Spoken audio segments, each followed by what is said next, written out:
Hello guys, I hope you are all doing great. So in this tutorial I will show you how to install optional updates on Windows 11. Are you ready? Let's get started.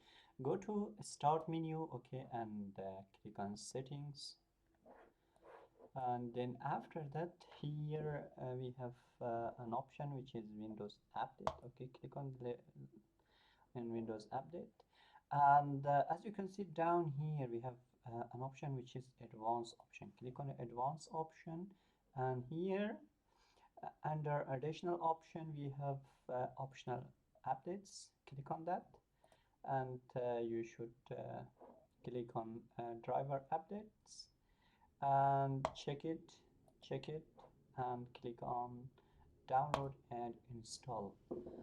That's how you can install optional updates on Windows 11. Yeah, you have to wait, it should be downloaded, and then after that you can install. After installing, you should restart your computer or laptops, and that's it guys. I hope you're all doing great. If you're new here, please do subscribe my channel and share with your friends. See you in the next video.